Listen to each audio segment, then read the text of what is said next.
తెలంగాణలో జరిగిన ప్రమాద ఘటనలో ఎస్ఎల్బీసీ టన్నెల్లో చిక్కుకున్న 8 మంది వివరాలు అధికారులు ప్రకటించారు. వీరిలో ప్రాజెక్ట్ ఇంజనీర్, సైట్ ఇంజనీర్ తో మరో 6 ఉన్నారు. వీరిలో 6 జయప్రకాష్ అసోసియేట్ కంపెనీకి చెందినవారు కాగా 2 రాబిన్స్ ఇండియా కంపెనీకి చెందినవారు. వీరంతా ఉత్తరప్రదేశ్, జార్ఖండ్, జమ్మూ కాశ్మీర్, పంజాబ్ రాష్ట్రాలకు చెందినవారుగా నీటిపారుదల శాఖ అధికారులుగా చెబుతున్నారు. తెలంగాణలోని నాగర్ కర్నూలు జిల్లా అమ్రాబాద్ మండలం దోమలపెంట గ్రామం వద్ద ఎస్ఎల్బీసీ సొరంగంలో ఈ ప్రమాదం జరిగింది.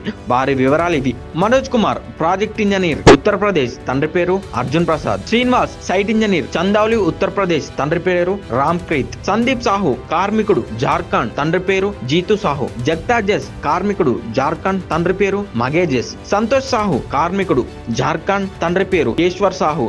అనుజ్ సాహు కార్మికుడు, జార్ఖండ్, తండ్రి పేరు రామ్ ప్రతాప్ సాహు. సన్నిన్ సింగ్ జనరల్ ఆపరేటర్, జమ్మూ కాశ్మీర్, తండ్రి పేరు రామ్ సింగ్. గురుప్రీత్ సింగ్ ఎరెక్టర్ ఆపరేటర్, తండ్రి పేరు వీర్సా సింగ్. సొరంగంలో చిక్కుకుపోయిన వారిని సురక్షితంగా బయటకు తీసుకొచ్చేందుకు చర్యలు తీసుకుంటున్నట్లు తెలంగాణ నీటిపారుదల శాఖ మంత్రి ఉత్తమ్ కుమార్ రెడ్డి తెలిపారు. ఇటీవల ఉత్తరాఖండ్ లో జరిగిన సొరంగ ప్రమాదంలో చిక్కుకున్న కార్మికులను ఏ విధంగా బయటకు తీసుకొచ్చారనే దానిపై కూడా అధికారులు వివరాలు తెలుసుకుంటున్నారు. ప్రమాదానికి ముందు భారీ శబ్దం వచ్చినట్లు కార్మికులు చెప్పారని మంత్రి తెలిపారు. ప్రమాదం ఎలా జరిగిందంటే దోమలపెంట వద్ద సొరంగంలో పనులు జరుగుతున్న ప్రదేశాన్ని మంత్రి ఉత్తమ్ కుమార్ రెడ్డి పరిశీలించారు. ప్రమాదం ఎలా జరిగింది, ప్రమాదానికి గల కారణాలు వెల్లడించారు. శనివారం ఉదయం పనులు ప్రారంభం కాగానే ఒకవైపు నుంచి నీళ్లు టనెల్లోకి రావడం మొదలైంది. నీళ్లు మట్టి కలిసిపోయి బురదమయంగా మారినట్లు తెలుస్తుంది అని చెప్పారు. ఘటనకు కొన్ని క్షణాల ముందు పెద్ద శబ్దం వచ్చినట్లు మిగతా కార్మికులు చెప్పారని, బోల్ట్ ఊడిపోవడంతో సిమెంట్ సిగ్మెంట్ కింద పడిపోయినట్లు తెలుస్తుంది. దీనివల్ల విద్యుత్ వైర్లు కూడా తెగి చీకటిగా మారిందని మంత్రి తెలిపారు.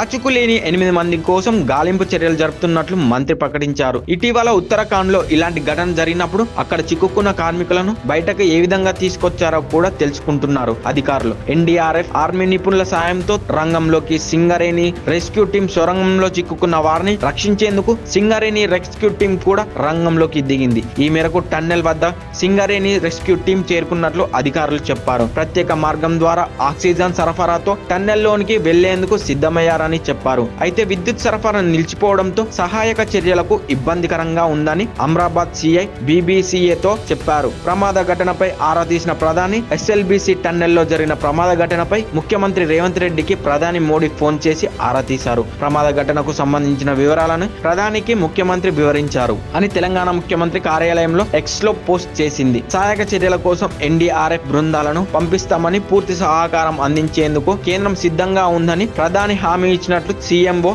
తెలిపింది. ప్రమాద ఘటన సహాయక చర్యలపై ముఖ్యమంత్రి రేవంత్ రెడ్డి సమీక్షించారు. ప్రస్తుత పరిస్థితిని మంత్రి ఉత్తమ్ కుమార్ రెడ్డి సీఎం రేవంత్ రెడ్డికి వివరించారు. సొరంగంలో చిక్కుకున్న 8 మందిని కాపాడేందుకు సహాయక చర్యల్లో మరింత వేగం పెంచాలని సీఎం సూచించారు.